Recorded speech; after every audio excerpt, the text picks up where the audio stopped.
제10과 나는 부활이요 생명이다. 예수께서 이르시되 나는 부활이요 생명이니 나를 믿는 자는 죽어도 살겠고 무릇 살아서 나를 믿는 자는 영원히 죽지 아니하리니 이것을 내가 믿느냐. 여는 이야기. 현재 겪고 있는 시련에 대해서 어떻게 믿음으로 반응하겠습니까? 1. 예수님은 하나님의 영광을 위하여 일하십니다. 요한복음에는 모두 7개의 표적 사건이 기록되어 있습니다. 그 중에 예수님이 죽은 나사로를 살리신 사건은 마지막 표적입니다. 이 사건은 앞으로 있을 예수님의 십자가 고난과 죽음 및 부활을 연결하는 중요한 고리 역할을 합니다.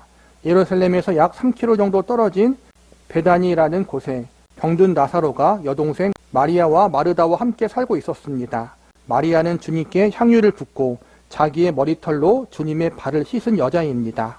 두 자매는 사람을 예수께로 급히 보내서 병들어 곧 죽게 될 오빠의 절박한 상황을 전했습니다. 그러나 예수님이 이 소식을 들으시고도 유대인들을 피해 계시던 곳에서 이틀이나 더 머무셨습니다. 이틀이나 더 머무신 것은 특별한 기다림이 있었기 때문입니다. 그것은 바로 나사로의 죽음이었습니다. 나사로를 사랑하시는 예수님이 이렇게 하신 것은 무엇 때문일까요? 나사로의 죽음은 하나님의 영광을 드러내는 일이기 때문이며 이 일로 예수님 자신이 영광을 받게 될 일이기 때문입니다. 예수님은 유대인들을 피해 계시던 곳에서 이틀을 더 머무신 후 제자들에게 유대로 다시 가자고 말씀하십니다. 얼마 전 유대 땅에서 유대인들이 예수님의 가르침을 신성 모독이라고 하며 돌로 치고자 했기 때문에 제자들은 두려워했습니다. 그러나 예수님은 그곳으로 가기를 두려워하지 않았습니다. 예수님은 제자들에게 비유로 이렇게 대답하셨습니다. 낮이 12시간이 아니냐. 사람이 낮에 다니면 이 세상의 빛을 봄으로 실족하지 아니하고 밤에 다니면 빛이 그 사람 안에 없는 거로 실족하느니라. 낮이 12시간이란 말씀은 세상의 빛이신 예수님 자신이 아직 하실 일이 있어 그들과 함께 있다는 뜻입니다. 자신이 없는 어두운 밤, 즉 십자가에 달려 죽게 되면 제자들이 실족할 수 있어도 자신과 함께 있는 낮 동안은 실족하지 않을 것을 말씀하신 것입니다. 베단이라는 곳에 세 남매가 같이 살고 있었어요. 나사로가 제일 오빠고 그 다음 둘째가 마르다고 셋째가 마리아예요. 그렇게 세 명이 결혼하지 않고 이제 살았나 봐요. 살았는데 세 남매를 예수님이 무척 사랑하셨어요. 무척 아꼈다라는 거예요. 그런데 어느 날 첫째 오빠 나사로가 병에 걸려서 크게 아팠어요. 이 병이 그냥 병이 아니라 죽을 병 같았어요. 그래서 이제 동생들이 예수님을 부르러 갔어요. 사람을 보내서 지금 우리 오빠가 나사로가 많이 아픕니다. 잘못하면 죽을 것 같습니다. 예수님 빨리 오셔서 고쳐주세요. 예수님이 실제로 병든 사람, 귀신 들린 사람을 고쳐주셨잖아요. 그러니까 예수님이 오시면 자기 오빠도 고침 받을 거라고 믿고 예수님을 불렀는데 예수님을 그렇게 부른 지 며칠이 지났는데 예수님은 가지 않고 그곳에 머무셨어요. 그리고 며칠 있다가 예수님이 나사로가 잠들었다 이렇게 말씀하신 거예요. 그러니까 제자들이 나사로가 이제 낫구나 그렇게 생각했는데 예수님이 다시 말씀하신 게 죽었다고 말씀하셔요. 나사로가 죽었다. 그러니까 예수님이 나사로가 잠들었다는 것이 죽었다는 의미였어요. 그 당시 많은 유대인 종교 지도자들이 예수님을 죽이려고 했어요. 왜냐하면은 예수님이 하나님의 아들이고 본인이 메시아다, 그리스도다 그렇게 말씀하시니까 신성 모독이라고 여기고 또 시기하고 질투해서 예수님을 죽이려고 했는데 그 당시 나사로의 집이 예루살렘과 매우 가까웠어요. 그러니까 그쪽으로 가면은 유대인 종교 지도자들이 더 많이 있으니까 그들의 세력권에 있으니까 예수님이 위험할 수 있으니까 제자들은 나사로의 집에 가는 것은 사실은 부담스러워했는데 예수님이 가자고 하는 거예요. 그러니까 제자들 특히 도마가 죽음을 각오하고 가자 그렇게 말하는 건데 어쨌든 예수님은 나사로가 아픈 걸 알고 있었고 빨리 가서 치료해 줄 수 있었지만 일부러 나사로가 죽을 때까지 기다렸다. 이게 여기서 중요한 거예요. 왜 예수님이 그렇게 하셨을까요? 우리가 한번 살펴볼게요. 관찰 질문 1. 나사로가 병들었다는 소식을 들으신 예수님은 어떤 반응을 보이셨습니까? 그 소식을 듣고 예수님은 나사로의 집에 가지 않고 며칠 동안 기다렸어요. 그리고 며칠 후에 나사로가 죽었어요. 죽었다는 소식은 듣지 못하고 예수님이 나사로가 잠들었다. 잠들었다는 건 죽었다는 거거든요. 그리고 그 일을 통해서 하나님과 예수님 자신이 영광을 받게 될 것이다라고 그렇게 미리 예언하셨어요. 관찰 질문이 예수님이 유대로 다시 가자고 하시자 제자들은 방금도 유대인들이 돌로 치려 했는데 또 그리로 가시려고 하는가 묻습니다. 유대인들의 위협을 염려하는 제자들에게 예수님은 무엇라고 말씀하십니까?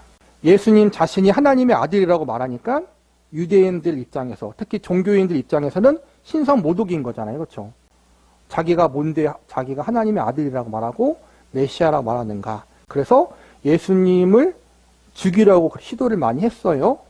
그랬는데 이제는 나사로의 집이 예루살렘과 가까웠고 종교 지도자들이 있는 세력권 안에 있기 때문에 나사로의 집에 가는 거를 제자들이 꺼려했고 두려워했는데 예수님이 가자고 하는 거예요. 제자들이 부담스러워했어요.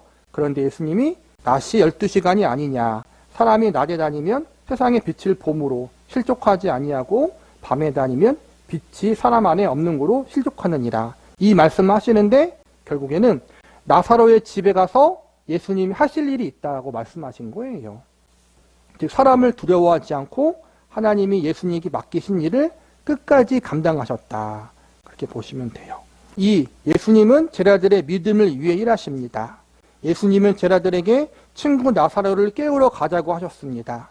제자들에게 죽은 나사로가 잠들었고 깨우러 가자는 말씀을 하심으로 예수님은 죽음의 권세를 이기신 분이심을 은연중에 알리셨습니다. 이것은 예수님이 유대 땅에 가고자 하신 목적이자 이 땅에 오신 목적이었습니다. 그러나 제자들은 예수님의 말씀을 전혀 이해하지 못했습니다. 자고 나면 나사로가 병에서 회복되어 일어날 것이라고 오해한 것입니다.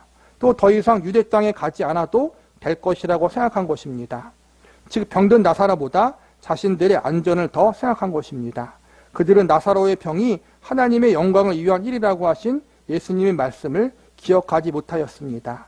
예수님은 나사로가 잠들었고 깨우러 가자는 말을 깨닫지 못한 제자들에게 나사로가 죽었다라고 분명하게 말씀하셨습니다.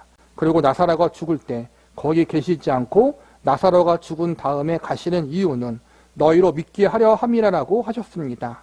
즉 이 일은 하나님의 영광을 드러내는 일임과 동시에 제자들의 믿음을 위한 일이었습니다. 분명 나사로의 죽음은 슬픈 일이지만 그것을 통해 제자들의 믿음이 더 성숙해지는 일이기에 예수님은 기뻐한다고 말씀하신 것입니다. 죽은 나사로가 있는 유대 땅으로 가자는 예수님의 말에 도마는 예수님이 죽으러 가는 것으로 오해하고 우리도 함께 죽으러 가자는 무모한 말을 하고 맙니다. 마르다와 마리아가 오빠 나사로가 아파서 죽게 생겼으니 빨리 오세요라고 말했는데 예수님은 며칠 동안 그 말을 듣고 가지 않으셨어요. 그리고 나사로가 죽은 걸 알고서 그 다음에 이제는 발걸음을 옮기셨어요. 그 당시 나사로가 살고 있던 곳은 유대인들의 세력이 강해서 위험한 곳이었어요. 예수님을 핍박하고 죽이려고 사람들이 눈에 불을 켜고 있던 곳이기 때문에 제자들은 이왕이면 거기 가길 원치 않았어요. 맨 처음 예수님이 나사로가 잔다고 하니까 이제 거기 가지 않아도 되겠구나. 위험한 곳에 가지 않아도 되겠구나라고 안심하고 있었는데 며칠 있다가 나사로가 죽었으니까 가자. 그렇게 말하니까 제자들이 혼동한 거예요. 그러니까 사실은 예수님이 살아생전하신 말씀 중에 많은 부분이 제자들이 이해하지 못하는 말씀들이 많았어요. 그렇죠? 상징적인 말로 많이 했기 때문에 그런데 나중에 그것이 뭔지 나중에 성령님이 오셔서 제자들에게 예수님이 그때 했던 상징적인 말씀과 행동이 무엇인지 알려주셔서 그 다음에 알았죠. 그러니까 우리가 하나님의 뜻에 대해서 지금 당장 모든 걸 다 알 수 없는 것들이 많아요. 그런데 시간이 지나고 나서 하나님의 일하심과 하나님의 뜻에 대해서 그때 하나님이 그렇게 하셨구나. 이렇게 내 기도에 응답하셨구나. 그때는 당시에는 이게 고난이고 나에게 어려움이었는데 지금 생각해 보니까 그 일을 통해서 내가 더 믿음이 깊어졌구나. 이런 것을 나중에 우리가 깨닫을 때가 많이 있어요. 그래서 우리가 하나님이 훗날에 시간이 지난 다음에 확실하게 알려줄 때가 있으니 그때를 믿음으로 우리가 참고 기다리는 것도 중요해요. 예수님께서 나사로가 죽을 때까지 기다리셨는데 이는 나중에 첫 번째로 예수님이 나중에 죽음에서 부활하실 것을 미리 상징적으로 보여주시는 거예요. 죽음이 끝이 아니다. 예수님이 부활하신다. 그리고 그 예수님을 믿는 자들에게도 부활이 있다는 것을 알려주시는 것이고, 이 사건을 통해 예수님의 제자들과 또 이제는 마리아와 또 마르다에게 믿음을 더 깊이 심어주기 위한 그러한 교육의 기회로 삼으셔요. 관찰 질문 3. 예수님이 제자들에게 나사로가 잠들었다고 말씀하실 때 잠들었다는 것은 무엇을 의미합니까? 그때 제자들은 어떻게 반응했습니까? 잠들었다는 것은 육체적인 죽음과 사망을 의미했던 거예요.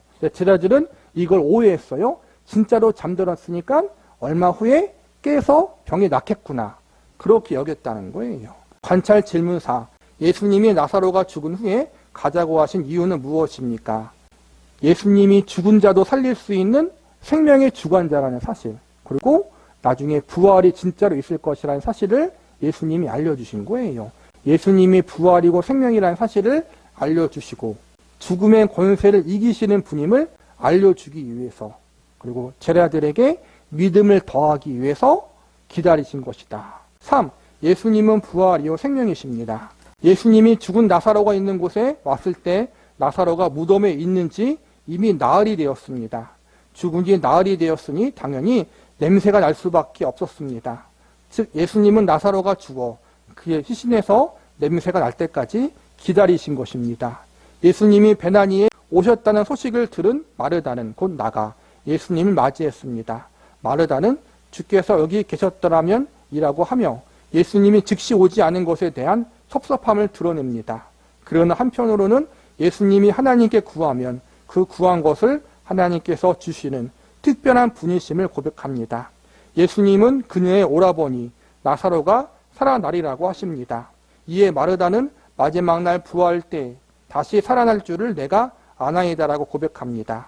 마르다는 유대교 전통인 마지막 종말의 부활을 믿었으므로 오라버니가 다시 살아날 것에 대해 미래의 부활로만 받아들인 것입니다. 그러나 예수님은 마르다에게 나는 부활이요 생명이니라고 선언하셨습니다.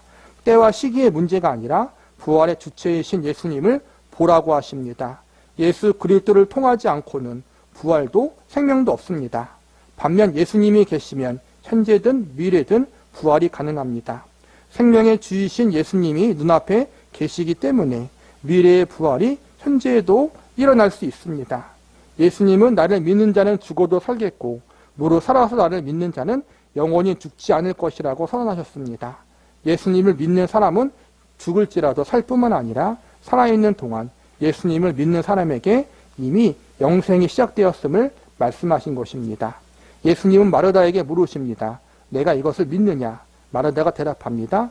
주여 그러하외다. 주는 그리스도시요 세상에 오시는 하나님의 아들이신 줄 내가 믿나이다.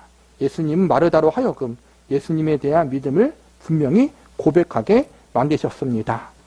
나사로가 죽기 전에 예수님이 빠르게 갔으면은 분명히 병든 나사로를 고칠 수 있었어요. 그런데 예수님이 일부러 나사로가 죽도록 놔두시고 3일 동안 놔뒀다라는 거예요. 3일이면 시체가 썩잖아요. 그렇죠? 그러니까 어설프게 나사로가 죽었다가 가서 나사로를 살리시면 나사로가 죽은 게 아니었구나. 우리가 착각했구나 했는데 아예 4일 동안 내비두심으로 썩어서 냄새가 나는 걸 통해서 진짜로 나사로가 죽었다는 사실을 모든 사람이 알게 하신 거예요. 그리고 진짜로 죽은 나사로를 살리심으로 예수님이 하나님의 아들이시고 예수님이 부활이고 생명이고 구원자이심을 그 당시 제자들과 사람들에게 증거하기를 원하셨기 때문에 이렇게 하셨다라는 거예요. 그 당시 유대인들에게도 부활의 신앙이 있었어요. 하나님의 나라가 임할 때 메시아가 오시면은 자신들이 죽은 자들도 부활하게 될 것을 믿었어요. 이러한 믿음을 갖고 있었으니까 나사로도 이제는 하나님의 나라가 임할 때 부활하겠죠. 그걸 마르다가 믿었어요. 맞는 믿음이에요. 그런데 하나님의 나라가 임할 때 예수님이 다시 재림하실 때 부활이 있을 것, 이것만 이야기하시는 것이 아니라 지금 이 순간 부활이 있을 것을 말씀하셔요. 이거는 특별한 거예요. 오늘날은 이런 일은 없어요. 오늘날 능력 있는 사역자가 죽은 자를 살리진 않아요. 그렇죠? 이거는 예외적이에요. 예수님이 그분이 구원자고 생명임을 알려주기 위해서, 그리고 얼마 후에 있을 십자가의 사건과 부활의 사건을 미리 보여주기 위해서 이 일을 행하신 거예요. 죽은 자를 살린 건 이 시대, 예수님이 살아계실 때 했던 거고, 사도 바울이나 베드로와 같이 예수님의 사도들이 했던 일이고, 오늘날에는 죽은 자를 살릴 일은 없으니까 그런 일이 있다고 하면 100% 사이비고 이단이다. 여기시면 돼요.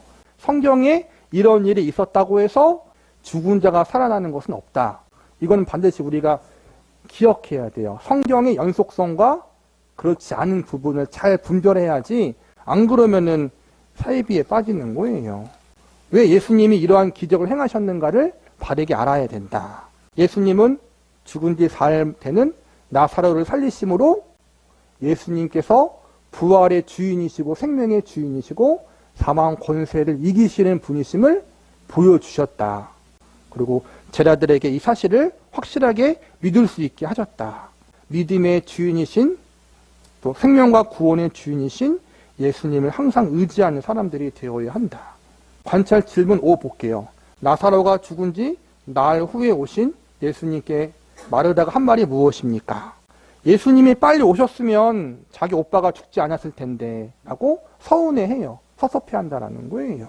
그렇지만 또 예수님께서 또 어떠한 일을 하나님께 구하면 하나님이 들어주실 것입니다라는 고백도 해요. 그러니까 이게 무슨 말이냐면은 자기도 왔다 갔다 한 거예요. 예수님께서 오빠를 고쳐줄 수 있었지만 안 계셔서 고쳐주지 못했다라고 서운함을 토로하고, 지금이라도 어떻게 해줄 것을 또 믿는데 나사로가 죽었으니까 또 어떻게 할지 모르고, 한마디로 갈팡질팡했던 상황이라는 거예요. 이게. 관찰 질문 6. 예수님은 자신이 어떤 존재라고 선언하십니까? 이에 대한 마르다의 고백은 무엇입니까? 예수님이 오빠가 아플 때 오셨으면 치료받았을 텐데 죽지 않고 늦게 오셔서 서운합니다. 이렇게 말하니까 예수님이 나는 부활이고 생명이니 나를 믿는 자는 죽어도 살겠고 무릇 살아서 나를 믿는 자는 영원히 죽지 않을 것이다. 이 사실을 믿느냐라고 예수님이 이때 말씀하시는 거예요. 즉 예수님은 병든 사람만 고쳐주시는 것이 아니라 죽은 자도 살릴 수 있는 진정한 하나님의 아들이고 구원자라고 말씀하신 거예요. 이 사실을 믿느냐 하니까 마르다가 믿는다고 해요. 즉 이 나사로가 죽는 사건을 통해서 예수님은 예수님의 제자들과 마르다와 마리아와 같은 예수님을 따르던 사람들에게 예수님이 진짜 어떠한 분이신지를 확인시켜주는 일, 그들의 믿음을 굳건하게 해주는 일로 삼으셨다는 거예요. 그러니까 우리에게 고난이 오고 여러 가지 어려움이 올 수 있어요. 이 고난과 어려움이 오기 전에 하나님이 해결해 주셨으면 되는데 안 그러실 때가 있잖아요. 그렇죠? 그 고난이 닥쳐서 정말 우리의 능력과 지혜로 풀기 어렵도록 배배 꼴 때가 있잖아요. 그렇죠? 문제가 너무 막 커질 때 그 전에 미리 막아주시면 좋을 텐데, 근데 결국은 하나님의 백성에게, 하나님을 사랑하는 성도들에겐 하나님이 모든 걸 합력하여 선을 이루시는 것처럼 그 고난을 통해서 우리가 더 믿음적으로 하나님을 바라보고 의지할 수 있는 그러한 기회와 훈련의 시간도로 삼으신다. 그래서 고난은 우리가 비록 힘들지만 하나님께서 우리를 더욱더 성숙하게 만드시는 시간들이다라는 사실을 우리가 여기서 배울 수 있어야 돼요.